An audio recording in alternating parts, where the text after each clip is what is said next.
Untuk kebaikan Indonesia, untuk ilmu pengetahuan, untuk pendidikan di Indonesia, kita harus semangat ya. Wow, luar biasa. Ada matching fund, itu jadi lebih kalau tadi apinya kecil jadi besar gitu dengan adanya matching fund. Jadi itu menjadikan semangat kami menjadi lebih tinggi ya. Yang tadinya kan kita ngopi-ngopi di kafe mendiskusikan teknologi tapi nggak ada funding kan. Sekarang ada funding terus ditarget ya, jadinya bagus.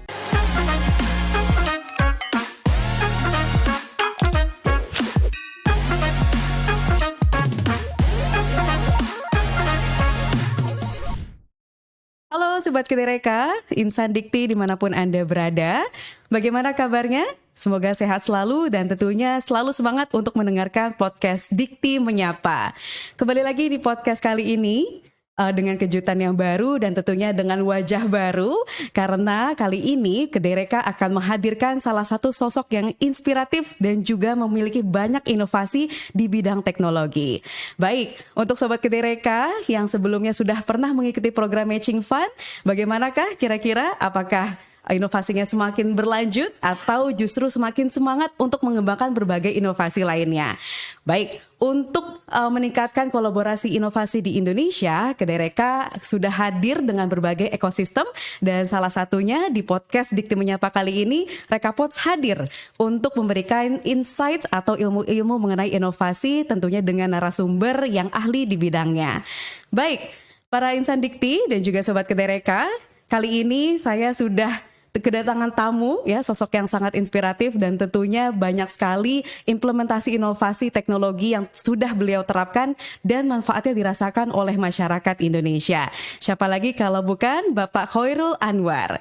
Halo Pak Khairul, bagaimana kabarnya Pak? Halo Mbak Velia, Alhamdulillah baik. Mudah-mudahan sehat semuanya Mbak Velia dan juga semua insan Dikti di tempat masing-masing. Amin. Selalu sehat dan selalu semangat ya Pak ya. Amin. Oke, Bapak, bagaimana perasaannya Pak jauh-jauh dari dari Padang ya Pak ya, jauh-jauh ke Kemendikbudristek untuk menghadiri podcast Dikti Menyapa dan tentunya untuk memberi insight ke insan Dikti semua. Selalu semangat nih Pak, nggak jet lag? Alhamdulillah semangat ya. Untuk kebaikan Indonesia, untuk ilmu pengetahuan, untuk pendidikan di Indonesia, kita harus semangat ya. Wow, luar biasa. Pak Khairul, sekarang kesibukannya apa Pak? Sekarang banyak sekali ya. Sekarang saya memiliki 19 proyek penelitian. Ya, salah satu di antaranya adalah kedai reka. Dan saya sangat senang sekali melakukan penelitian ini karena yang pertama adalah ini adalah karya saya di Indonesia. Jadi melakukannya dengan sepenuh hati. Yang kedua adalah saya melibatkan dosen dan mahasiswa. Ya, dan dari proyek ini banyak sekali yang kita akui ya untuk baik untuk mata kuliah maupun untuk skill di Indonesia. Jadi saya merasa berbeda dibandingkan dengan saya dulu ketika melakukan penelitian di luar negeri. Wow, bedanya seperti apa tuh Pak? Yang pertama, kalau dari sisi kepuasan sangat puas ya melakukan penelitian di Indonesia. Kemudian yang kedua, bangga sekali karena produk kita akan disebut sebagai produk Indonesia. Oke, luar biasa. Dan juga Bapak beberapa tahun lalu sudah dinobatkan sebagai pemilik dasar paten 4G. Betul ya Pak ya? Iya. Oke, boleh cerita Pak bagaimana pengalaman Bapak berinovasi sampai memiliki paten tersebut? Iya, wah ini bagus sekali pertanyaannya. Oke ya, sahabat Insan Dikti semua dan juga Mbak Velia, saya coba flashback kembali ke tahun 2004 ya. Jadi awalnya kita mendapatkan topik ini itu dari industri. Jadi memang bidang kita adalah wireless communication, terus kemudian industri datang kepada lab kita. Ya, kalau di luar negeri memang rata-rata datangnya ke universitas dan itu juga yang saya harapkan di Indonesia. Walaupun agak beda jauh ya dari sisi frekuensi, tapi masih ada juga yang datang kepada lab saya di Indonesia, termasuk mitra saya di kedai reka itu juga datang kepada lab. Nah, di tahun 2004-2005 itu mereka pengen ada suatu teknologi yang kalau diterapkan di angkasa, di satelit ya, itu menggunakan energi yang sedikit atau tingkat penggunaan dayanya sedikit. Mereka menanyakan ada nggak teknologi seperti itu gitu ya. Terus kemudian kita kembangkan ya. Saya merenung juga ya, diskusi dengan Sensei Sensei itu profesor maksudnya. Oh, oke. Iya. Terus kemudian akhirnya punya ide ya untuk membuat double fast Fourier transform namanya. Untuk insan dikti yang misalkan penasaran fast Fourier transform, ya ini silakan Google sebentar ya. Itu bisa dicari nanti. Nah dari diskusi, kemudian dari perenungan ya, kemudian alhamdulillah saya proof kepada sensei saya, proof kepada paten. Di sana kita dibantu oleh WIPO ya, untuk internasional paten dibantu, bahkan dibantu oleh pemerintah Jepang. Biaya paten 1 juta yen dibayar oleh mereka semua. Oke. Ya, dipatenkan di Jepang dan di Amerika. Nah, terus kemudian waktu menjadi paten ya, itu saya juga bertanya kepada sensei saya, apakah benar seperti ini layak begitu ya. Kenapa saya ragu? Pertama, karena bagi saya ini mudah ya, tapi impactnya besar. Apakah kira-kira seperti ini gitu. Terus kemudian berpeluang menjadikan orang-orang bertanya apakah saya tidak membolak-balikkan time sama frekuensi gitu ya. Ini untuk insan dikti yang misalkan wah pusing, nggak apa-apa ya, ini pusing sedikit saja ya, time sama frekuensi.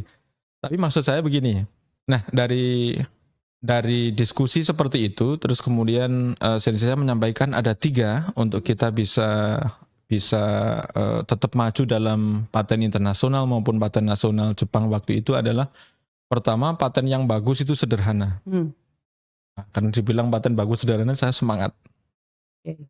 Terus yang kedua, karena sederhana itu industri bisa menerapkan. Terus yang kedua adalah orang nggak kepikiran. Menggunakan double kan orang nggak kepikiran karena mikirnya adalah useless gitu. Saya sampai di awal-awal dibilang orang useless, saya harus memastikan bahwa ini tidak useless dan insya Allah tidak useless. Terus yang ketiga ya, impactnya besar. Jadi saya bisa menurunkan konsumsi power sekitar ya 6 desibel. Oh, luar biasa. 6 desibel. 6 desibel itu sekitar berapa ya? Sekitar mungkin 4 kali ya. 4 kali lebih rendah dibandingkan dengan yang ada kalau tanpa pakai teknologi kami. Nah, terus kemudian sama mereka dibantu oleh Japan Satellite dan langsung di launching dalam 2 minggu. 2 minggu langsung dikirim ke satelit. Wah, ini luar biasa sekali Anda, saya bilang. Nah, dari situ kemudian sama sensei saya ternyata dibawa oleh Japan Satellite ke internasional dan akhirnya menjadi standar International Telecommunication Union dalam bentuk rekomendasi. Dan rekomendasi itu tertinggi. Dan saya juga tidak menyangka kalau akan menjadi rekomendasi.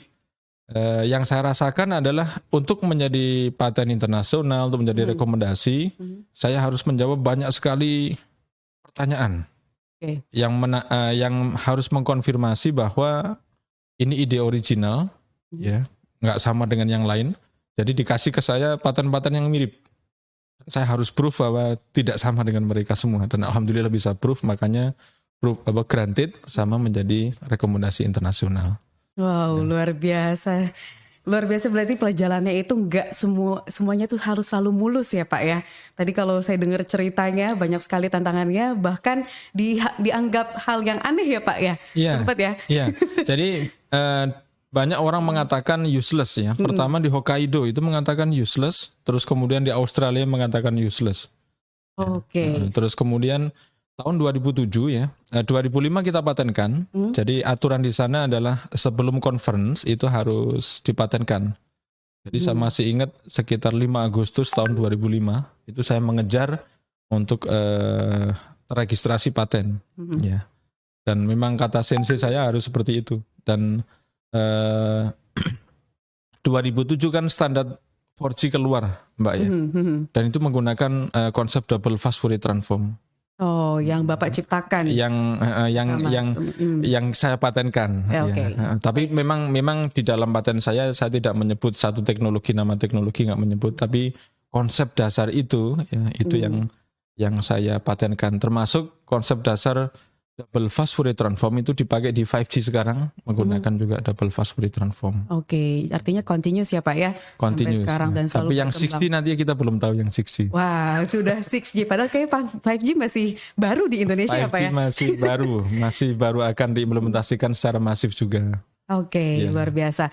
Pak, saya jadi penasaran, kira-kira kalau ekosistem inovasi di Jepang itu seperti apa? Kan tadi Bapak menyebutkan Iya. banyak sekali kerjasamanya dengan Jepang dan juga Australia. Tapi Iya. saya justru penasaran, dari ekosistem inovasi itu yang bisa mengantarkan Bapak seperti ini, artinya ada sesuatu yang spesial dong, ekosistem inovasi di Jepang. Mungkin boleh sharing Pak ke kita. Iya.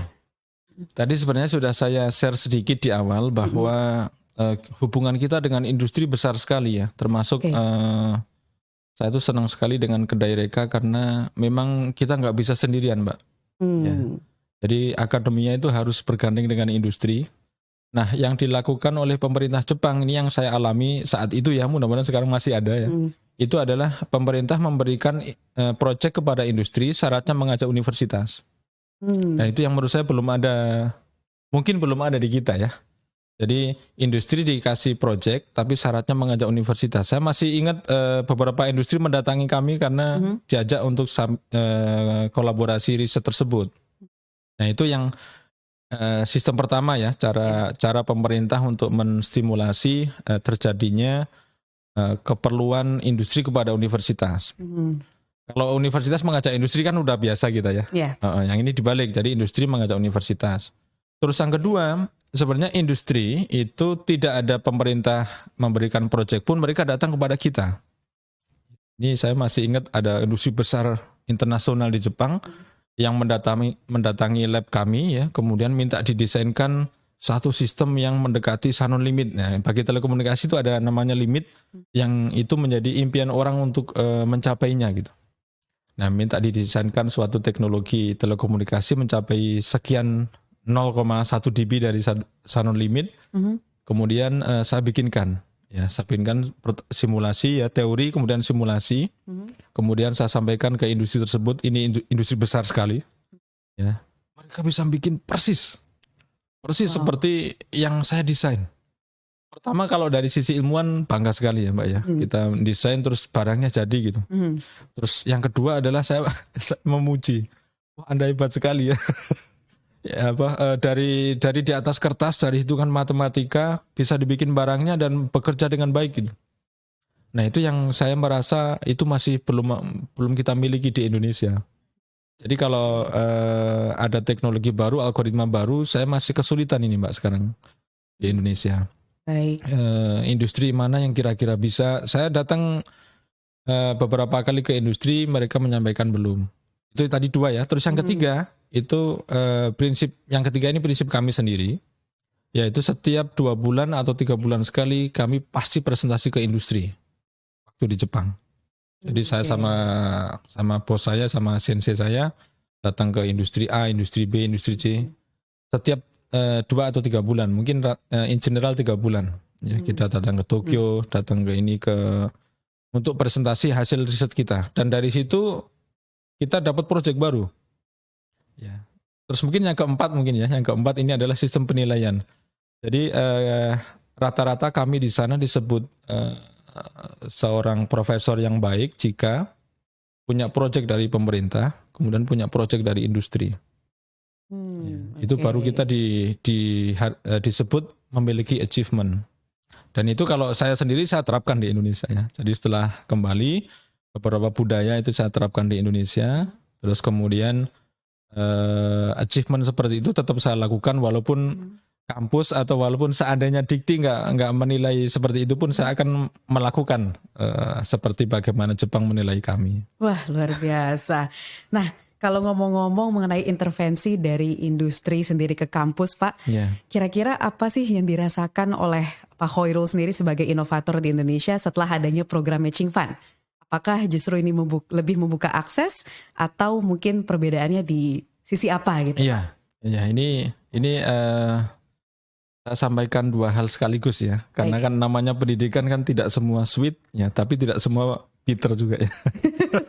Setuju Pak. Jadi kalau yang sweet saya senang sekali dengan kedai Reka karena akhirnya matching ya antara industri. Jadi judul dari proyek saya kan ada Green Operator ya. Green Operator berarti operator yang benar-benar tumbuh baru ini, Mbak Velia ya. Tumbuh baru berarti kan mereka memerlukan teknologi baru, memerlukan ilmu baru. Jadi mereka itu sering mendatangi kami, sering mengajak kami rapat, bahkan tidak hanya di lab ya, rapat di luar ya, di luar kampus itu banyak sekali. Nah itu terus kemudian ada matching fund. Oh itu jadi lebih kalau tadi apinya kecil jadi besar gitu dengan adanya matching fund. Jadi itu menjadikan semangat kami menjadi lebih tinggi ya. Yang tadinya kan kita ngopi-ngopi di kafe mendiskusikan teknologi tapi nggak ada funding kan. Oh sekarang ada funding terus ditarget ya, jadinya bagus. Jadi sekarang udah tahun kedua, jadi kita namai 5G Merdeka 2. Ya 5G Merdeka 2. Produk kami namanya 5G Merdeka dan ini 5G Merdeka 2. Jadi kami langsung bekerja, langsung action. Bahkan di tahun pertama itu kami sampai bikin seminar internasional yang hadir dari luar negeri dan bahkan dari luar itu menawarkan ini harus dibombastiskan di luar negeri bahwa Indonesia berhasil membuat perangkat 5G. Ya.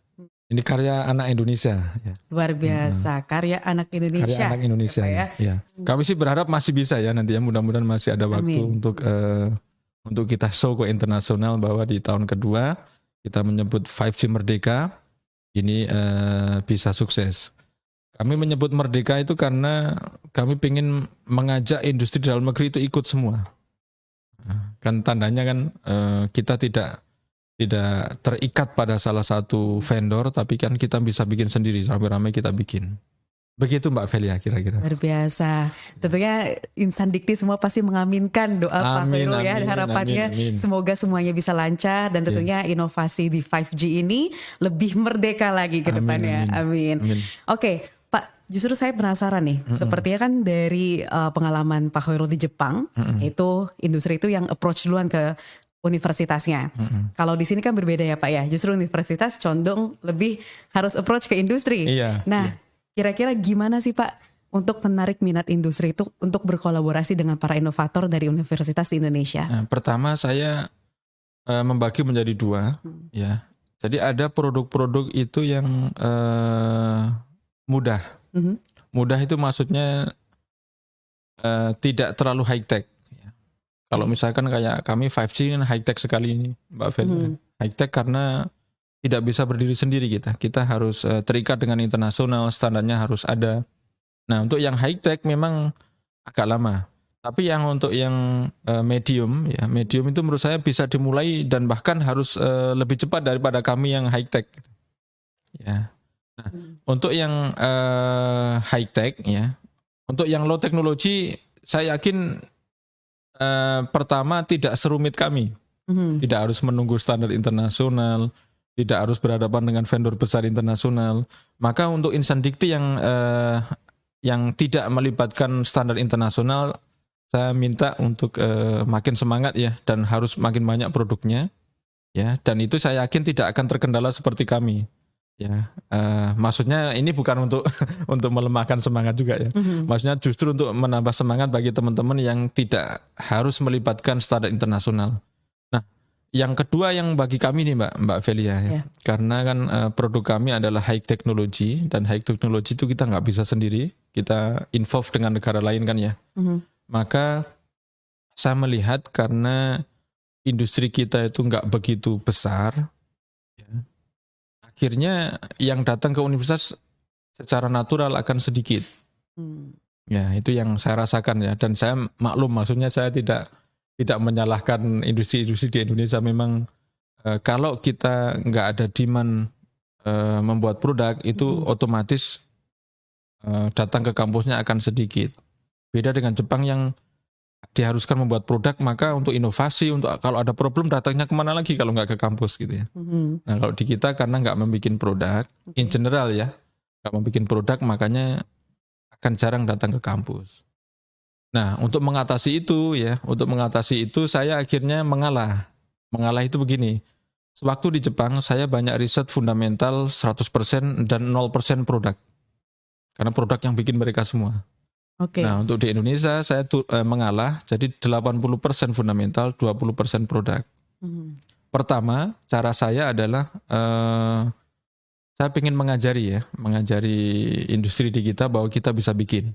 Nah, walaupun profesor saya dulu bilang bahwa Anwar ya kalau kamu bikin bisa jadi secara teori jalan, secara simulasi jalan, secara real nggak jalan.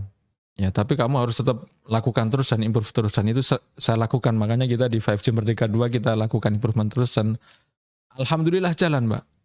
Dan itu kebahagiaan tersendiri gitu ya. Nah, karena ini jalan, di tahun kedua kita improve lagi. Saya ingin memberikan kepercayaan, rasa percaya diri kepada masyarakat, kepada industri kita itu bisa bikin. Termasuk kepada pemerintah juga ya. Pada pemerintah ini maksudnya in general pemerintah ya. Karena kalau kita bisa bikin, maka mereka akan yakin. Itu yang saya lakukan untuk menghidupkan ekosistem di kita. Ya, terus yang kedua, ya itu kepada para mahasiswa. Ya, jadi kalau di luar negeri ya, itu kita datang ke industri itu bisa melihat produk-produk banyak. Kalau di kita kan rata-rata produk dari luar negeri kan gitu kan. Dari luar negeri masuk ke kita. Jadi untuk para mahasiswa gimana caranya mereka bisa tahu bahwa ini bikinan kita sendiri. Nah, akhirnya saya mengusulkan kepada kampus-kampus ya, ini kalau bisa dilakukan di seluruh kampus di Indonesia, punya gedung yang isinya adalah display dari alat-alat kita. Alat-alat penelitian di kampus tersebut.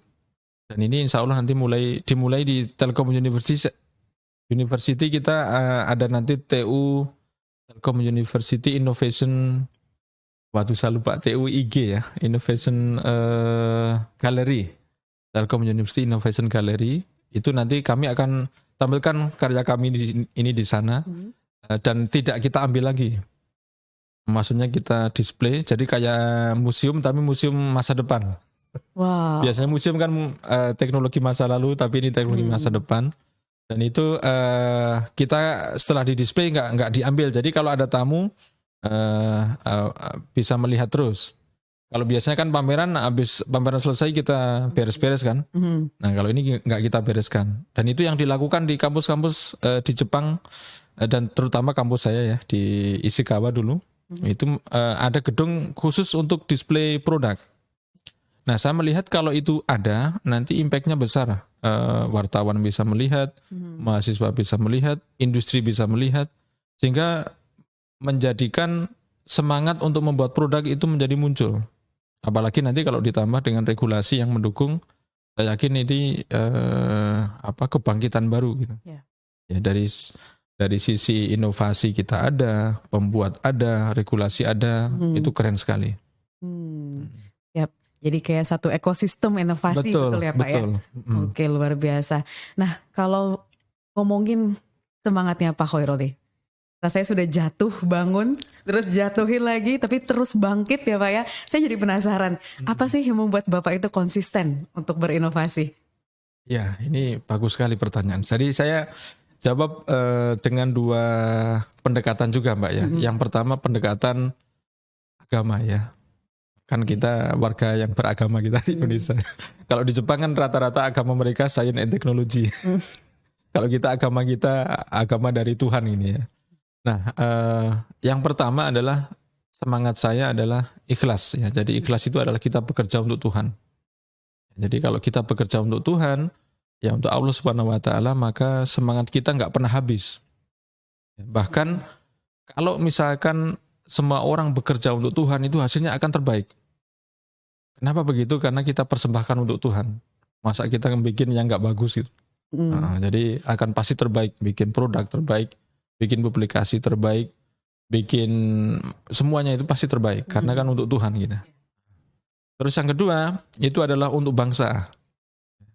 Jadi saya karena dulu sewaktu di Jepang, banyak sekali ya pergi keluar, terus kemudian kalau di ranking selalu paper saya masuk ke Jepang. Jadi masuk karena kan kita berasal dari Jepang, Mbak. Di ranking negara Amerika berapa papernya, Indonesia nggak ada. Nah, Indonesia nggak ada, jadi saya bercita-cita mulai sekarang Indonesia harus ada di kancah-kancah internasional. Indonesia walaupun 1 atau 2 itu harus ada di conference top ya, kemudian produk-produk itu harus ada. Nanti lama-lama kita naikkan ya. Salah satunya dengan proyek seperti ini ya, karena menurut saya proyek penelitian itu menjadi kita disebut sebagai seorang profesor yang baik. Oh ya, ini mungkin perlu saya ceritakan ini Mbaknya. Jadi saya ingat nasihat sensei saya ya, bahwa seorang profesor yang baik itu harus memenuhi 3. Yang pertama adalah pintar meneliti, itu wajib. Pintar meneliti, pintar menulis maksudnya. Ya, pokoknya terkait riset. Terus yang kedua, pintar mencari uang. Yang mencari uang itu adalah submit project, mengerjakan project itu maksudnya. Dan yang ketiga adalah pintar manajemen. Ya, manajemen, memanage mahasiswa, memanage resource. Itu harus, karena kalau itu tidak maka ketika 3 ini nggak ada, semua akan kolaps ya. Semua maksudnya terkait dengan penelitian lab dan universitas akan kolaps, karena kalau misalkan tidak pintar untuk presentasi, tidak pintar untuk membuat proposal, tidak pintar mengerjakan project, ya nanti nggak ada mahasiswa yang join, terus nggak punya produk, nggak punya partner industri, makanya jadi ekosistemnya jadi rusak kalau tidak memenuhi minimal 3 itu tadi. Oke, baik, insightful banget Pak. Dan saya juga setuju mengenai pendekatan ke Tuhan dan juga tentunya ada asas atau motivasi untuk kembali ke masyarakat manfaatnya ya Pak ya. Betul. Oke, siap. Nah Pak, sebelum itu saya mau menyinggung sedikit mungkin ya, karena kebetulan saya dari Kedereka juga gitu, dan kita perlu apresiasi para insan dikti, karena faktanya bahwa sudah ada kenaikan persebaran proposal inovasi di seluruh provinsi Indonesia itu sekitar rata-ratanya adalah 347,6%, dan itu datanya per Agustus tahun 2022. Luar biasa ini, semoga ya Pak ya, harapannya juga angkanya terus meningkat dan banyak the next Pak Khairul Anwar ke depannya. Amin. Nah, lanjut Pak, saya penasaran lagi. Ini saya banyak penasarannya nih kalau ngobrol sama Pak Khairul. Kalau bagaimana sih perbedaannya Pak kerjasama dengan para inovator di Jepang dan juga di Indonesia? Ini bagus sekali dan saya senang sekali menyampaikan ini. Monggo Pak. Iya, jadi begini, para insan dikti ya, ini menurut saya bagus sekali pertanyaan Mbak Velia, dan saya pengen ini didengar banyak orang sebenarnya. Jadi waktu saya menjadi dosen di Jepang ya, di sana saya menjadi asisten profesor, tapi saya memiliki project dan saya menjadi PI ya. PI itu principal investigatornya project, ketua project, dan member saya itu para profesor, full ya profesor maksudnya. Oke. Ya. Tapi bagi saya yang sangat menarik itu adalah walaupun mereka full profesor, posisinya kalau di kampus kan lebih tinggi daripada saya ya. Itu kalau saya minta itu pertama responnya cepat. Saya minta misalkan kita di dalam proposal ini ada pertemuan, misalkan pertemuan di Tokyo atau di Osaka. Di dalam pertemuan itu kita harus present satu work package ya. Itu harus ada hasilnya. Pertama mereka responnya cepat. Yang kedua saya minta 1 dikasih 2. Wow. Atau bahkan ada yang ngasih 3. Terus kami di sana Bu yang membagi dana itu kan ketua ya. Ya kita transfer ke antar universitas. Ya, walaupun yang mentransfer admin saya ya. Itu terus mereka bilang Anwar Sensei, this is too much. Jadi uangnya juga dibalikan. Jadi wah ini bagi saya mudah sekali digerakkan gitu. Dosen-dosen di sana mudah sekali saya gerakkan. Jadi dicentik sedikit langsung jalan gitu. Nah ini kalau di Indonesia saya menemukan agak lain ini di Indonesia. Jadi sudah di email nggak dijawab, di WA nggak dijawab, di telepon nggak dijawab. Jadi terus harus diapain ini kalau ini? Pernah saya memberikan ancaman juga ya, ancaman maksudnya ancaman baik ya, bahkan begini. Oke Pak, Bapak atau Ibu, kalau Bapak Ibu misalkan sibuk, mahasiswanya aja dikirim. Jadi kan kita, kalau saya dalam manajemen project itu selalu ada meeting Bu. Dalam meeting untuk progres kan. Jadi walaupun nggak dimonef oleh pemberi project, selalu saya lakukan itu. Dan janji saya memang kan budaya Jepang saya bawa ke sini kan ya. Budaya Jepang yang baik maksudnya. Saya bawa ke sini, termasuk dalam 1 tahun itu meeting pasti 3 kali. Ya. Nah itu saya lakukan di Indonesia, nggak ada yang datang. Termasuk mahasiswanya nggak dikirim juga. Terus jadinya waduh gimana nih saya melakukan kesuksesan project di Indonesia gitu. Nah itu di awal-awal saya merasakan seperti itu dan saya nggak tahu ini sebabnya kenapa bisa seperti itu gitu ya. Nah terus tapi saya tidak give up dari situ. Jadi saya lakukan lagi, orang yang tadinya nggak datang saya ajak lagi. Ya. Akhirnya tapi saya mulai menerima, maksudnya ya udahlah nggak datang nggak apa-apa. Terus minimal yang bapak atau ibu bisa bantu aja lah, kirimkan ke saya gitu. Akhirnya begitu setelah saya memaklumi. Tapi untuk para insan dikti, saya akan senang sekali kalau seperti profesor Jepang tadi ya. Jadi kita mintanya 1 dikasih 2. Terus kita ngasih dana malah dianggap kebanyakan karena dengan dana sedikit pun sudah langsung bisa action gitu. Nah, nanti kalau memang seperti itu keadaannya, kita akan desain lagi, ngadain acara lagi yang lebih besar, yang lebih banyak hasilnya gitu. Nah kalau itu bisa, saya yakin Indonesia bakal bagus sekali Bu. Nanti Monef ya, bahkan Monef kemudian hasil project itu bahkan bisa keren sekali gitu loh. Karena saya melihat power kita itu jumlah, itu jumlah. Mungkin nanti dari situ kita naikkan ke kualitas. Luar biasa, artinya kolaborasi partisipatif ya Pak ya. Dan juga mau saling peduli bahwa ini project bersama gitu, manfaatnya untuk bersama. Betul. Oke ya. Luar biasa masukan dari Pak Khairul Anwar ya. Jadi kita dapat insight lagi buat para insan dikti dan juga inovator di Indonesia.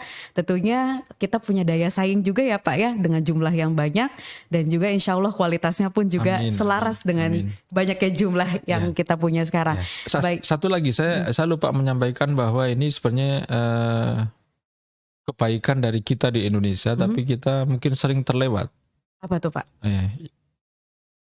Yang pertama adalah muda ya. Jadi kita dibandingkan dengan di luar itu kita in general kita lebih muda Mbak. Lebih muda kan lebih semangatnya tinggi, powerful gitu ya. Dan itu yang harus kita manfaatkan ini teman-teman semua di Insan Dikti ya. Jangan lupa kalau yang tadi saya sampaikan, walaupun di Profesor Jepang tadi sangat responsif ya, sangat semangat ya. Tapi mereka rata-rata sudah sepuh. Nah kita yang muda ini, muda dengan energik, terus kemudian semangatnya tinggi ya, niatnya ikhlas ya, kemudian untuk bangsa Indonesia kita perform terbaik di luar negeri. Saya yakin itu menjadi harapan negara lain. Bahkan profesor saya sebenarnya sangat sekali mengharapkan kepada saya ya, termasuk ketika saya kembali ke Indonesia ditanya, kenapa kok kamu pulang ke Indonesia? Itu kan sebenarnya kita kan dari muda kita ya, dari tenaga kita itu kita diperlukan gitu. Dan nanti saya yakin di masa depan harapan kepada Indonesia itu makin tinggi. Jadi kita harus ambil kepercayaan itu dan kita buktikan kita itu hebat. Saya setuju Pak, karena kan kita lagi menghadapi bonus demografi ya Pak ya. Nah, apalagi usia produktifnya lebih banyak sekali daripada usia non produktif. Dan juga saya dengar banyak sekali di Jepang sendiri banyak membutuhkan tenaga produktif dari negara lain ya Pak ya. Salah satunya Indonesia. Oke, ngomong-ngomong tentang itu Pak, gimana caranya kita bisa meningkatkan kualitas diri ini sebagai inovator untuk dapat bersaing di kancah global? Ya, ini senang sekali saya pertanyaan ini juga ya. Oke, Insan Dikti ya. Jadi setelah saya di Jepang 14 tahun, kembali ke Indonesia dari tahun 2016 sampai sekarang, berarti 6 tahun saya menjadi dosen di Indonesia, menjadi dosen di Jepang 8 tahun, lebih lama di Jepang sebenarnya. Nah, dari pengalaman menjadi dosen, kemudian menjadi mahasiswa juga di sana dulu ya, itu saya melihat pertama yang harus kita kuasai bahasa. Terutama bahasa Inggris. Ya. Jadi kebanyakan dari kita itu merasa bahwa yang paling bagus adalah ide. Tapi sebenarnya sebelum ide itu bahasa kita harus bagus dulu. Kenapa? Karena ide bagus tidak akan diketahui orang lain bagus kalau tidak dibahasakan dengan bagus. Saya melihat kebanyakan paper-paper di luar itu biasa saja Mbak idenya. Tapi dia bisa mengemas dengan bahasa yang bagus. Nah di kita idenya bagus tapi bahasanya kurang. Saya melihat, wah ini kayaknya bahasa harus kita improve. Bahasa, at least bahasa tulis. Ya, bahasa tulis harus kita improve. Yang kedua bahasa lisan ya, termasuk present. Ya, karena kalau image-nya orang luar, kalau ada orang yang bahasa Inggrisnya belepotan ya, itu mereka nggak tega untuk bertanya. Jadi bukan karena clear ya Pak ya, Iya. tapi nggak tega. Nggak tega untuk bertanya. Termasuk saya kalau ngelihat orang presentasi belepotan itu nggak tega sama mau nanya. Akhirnya ya diam aja gitu. Padahal kalau orang present Bu ya itu kan Mbak, kita pengen ditanya kan. Karena kalau ditanya itu tanda bahwa dia tertarik, tanda bahwa hasil kita menarik gitu kan ya. Juga memerhatikan ya Pak Iya, ya. padahal kan itu. Tapi kalau kekurangan bahasa, akhirnya ya orang diam saja. Terus kemudian nggak akan bertanya. Kalau di paper misalkan kalau bahasa jelek, ya akan di reject duluan. Padahal bagus sekali gitu. Jadi pertama bahasa. Terus yang kedua, bikin karya. Pertama jelek nggak masalah. Ya, nanti kita improve. Saya masih ingat 3G ya, 3G-nya Jepang itu handphone 3G itu satu box mobil. Tapi kan dia improve terus akhirnya jadi bisa dipegang tangan kan. Nah, itu 3G saya lihat karena saya lihat dengan mata kepala saya sendiri waktu eksperimen. Ya kan itu kan berarti per tahun kita improve terus. Dan saya yakin kita bisa gitu Indonesia untuk melakukan itu. Terus yang ketiga industri sama akademia ya ini saya minta untuk apalagi dibantu oleh pemerintah, dibantu oleh media yang pentahelix ya, itu saya yakin akan bagus sekali ya. Tapi kita mulai dari akademia sama industri dulu. Karena dari dua ini kita bisa muncul barang. Kalau orang muncul barang itu ada yang bisa didiskusikan, ada yang bisa dikembangkan kalau ada barangnya. Dan saya yakin itu bisa, dan karena sekarang saya sendiri juga sedang memulainya, dan saya walaupun merasakan di Indonesia ini banyak yang harus diperbaiki, tapi saya merasa senang kembali dan berkarya di Indonesia. Oke, karena every small progress matters ya Pak ya. Betul. Jadi betul walaupun sekali. sedikit-sedikit tapi yang penting progres ya. Iya. Baik, artinya program Kedereka lewat matching fund ini salah satunya Pak, berarti membuka akses ya bagi Betul para sekali. inovator untuk memulai langkah para insan dikti terutama untuk mulai berkolaborasi dan juga berinovasi dengan para insan dari dunia industri. Betul. Seperti itu. Iya. Oke, Bapak ini kayaknya udah habis waktu kita ya. Kita kayaknya senang sekali berdiskusi. Iya, saya juga banyak sekali sebenarnya mau saya gali dari Pak Khairul, tapi karena daripada nanti Pak Khairulnya makin pusing gitu ya, dan juga banyak agenda. Mungkin bisa kita sambungkan di episode selanjutnya. Ini pasti Insan Dikti juga pada semangat nih Pak untuk menanti episode selanjutnya. Baik, Pak, mungkin saya boleh punya 2 pertanyaan lagi ya Pak ya. Dan ini salah satunya. Apa harapan ke depannya dari Pak Khairul Anwar untuk Kedereka membuka kolaborasi pentahelix untuk para insan perguruan tinggi dan mitra dari industri? Wah ini unek-unek jujur sekali nih ya saya sampaikan. Siap, boleh Pak. Jadi yang pertama hanya satu sih sebenarnya, bahwa saya pengen nih Kedereka tetap ada. Jadi kalau sulit pun jangan give up. Jadi tahun depan harus ada. Terus yang kedua itu ringkas. Ya ringkas. Saya merasakan form dari JSPS Jepang, ya itu sangat sederhana Bu.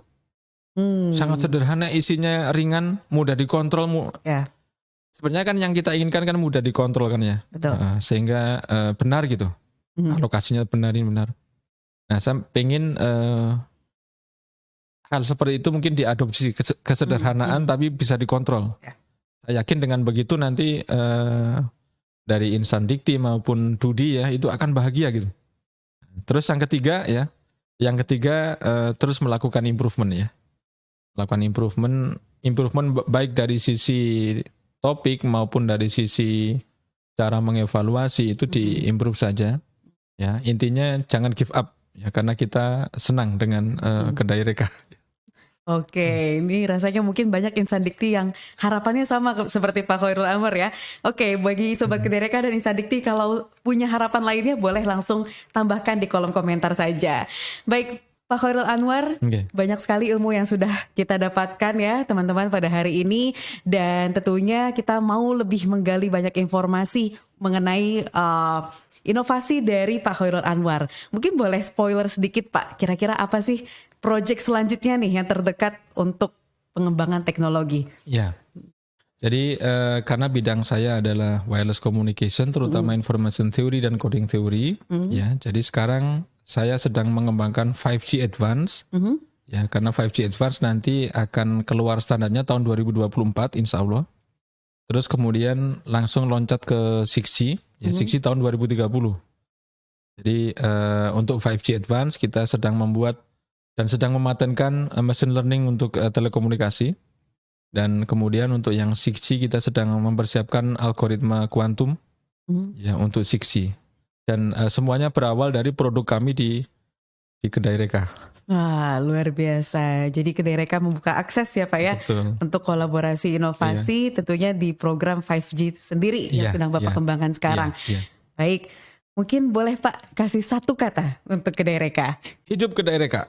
Oke, hidup Kedai Reka. Hidup inovasi dan hidup kolaborasi Pentahelix ya Pak ya. Amin. Baik, luar biasa. Mungkin boleh kita berikan tepuk tangan ya semuanya ke Pak Khairul Anwar. Sudah banyak sekali ilmu yang kita dapatkan dan tentunya juga insight seputar kolaborasi inovasi di Indonesia yang pernah beliau implementasikan juga di Jepang dapat kita terapkan juga untuk meningkatkan daya saing tentunya tidak hanya dalam negeri tetapi juga di luar negeri. Baik, bagi Sobat Kedai Reka dan Insan Dikti yang tertarik untuk mengikuti informasi Kedai Reka selanjutnya, silakan untuk mengakses laman kami di kedaireka.id dan juga di sosial media kami di Instagram @kedaireka_id, LinkedIn kedaireka.id dan juga di Twitter @kedaireka.id.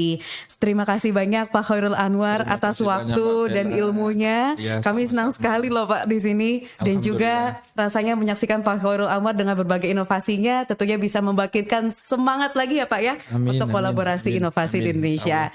Baik, harapan yang terbaik untuk kedepannya Pak Khairul Anwar dan tim. Kita menunggu selanjutnya untuk inovasi dan terobosan-terobosan lainnya. Siap. Terima kasih kepada Insan Dikti dan juga Sobat Kedai Reka dimanapun Anda berada. Tentunya kami akan selalu mendengarkan aspirasi dan juga apa saja yang bisa kami kembangkan untuk meraih potensi terbaik dari para inovator dan kolaborator di Indonesia. Saya Velia Zumarnis dari tim PM Kedai Reka pamit undur diri dan sampai jumpa di episode Dikti Menyapa lainnya.